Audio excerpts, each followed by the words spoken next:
il y a deux sortes de comportements après la prière. Il y a ceux qui font at-tasbih et ceux qui font, si on veut, at-tabsis. C'est quoi? Ma huwa al-farq bayna at-tasbih wa at-tabsis? Farqun kabir, une grande différence.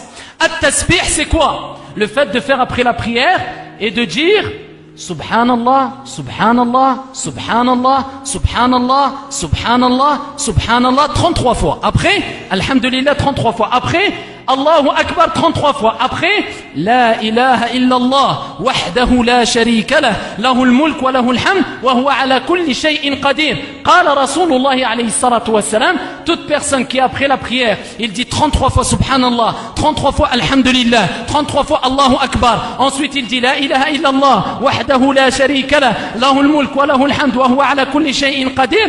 Tous ses péchés sont pardonnés.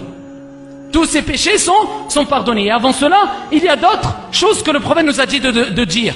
Il nous a recommandé de dire, comme le fait de dire 3 fois Astaghfirullah. Ensuite, Allahumma anta salam wa minka salam tabarakta ya dhal jalali wal ikram.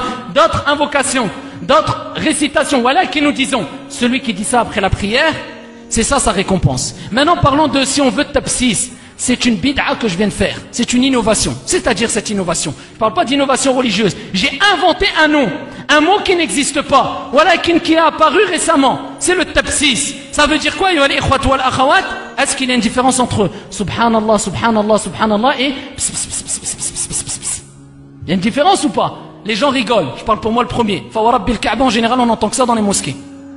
La personne, il termine sa prière et tu le vois. C'est quoi ça, ya ibadallah? Est-ce qu'il y a Subhanallah qui a été dit ou est-ce qu'il y a ou je ne sais quoi qui a été dit? Rabbil Kaaba, tu te rendras compte que la personne, quand il va s'efforcer à dire Subhanallah, Subhanallah, Subhanallah, il va se rendre compte ici que c'est une gymnastique de la bouche tellement qu'il n'a pas eu l'habitude de dire Subhanallah comme il se doit. Et il va se rendre compte que peut-être pendant des années il ne disait pas Subhanallah, mais il disait Subhanallah. C'est quoi ça? Et ça c'est une honte.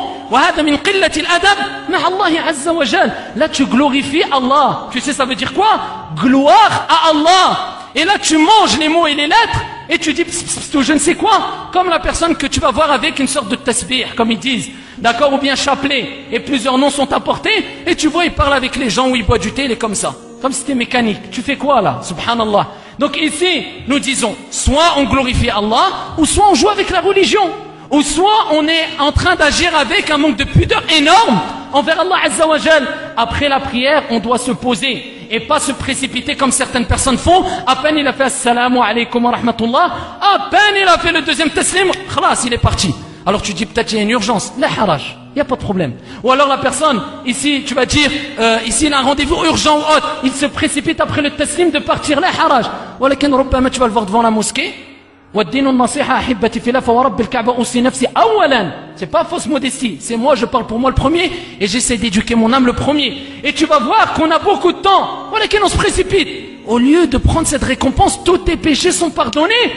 Tous tes péchés sont pardonnés si tu dis Subhanallah 33 fois bien, Alhamdulillah 33 fois bien, Allahu Akbar 33 fois bien, ensuite ad-du'a la ilaha illallah wahdahu la sharika lah.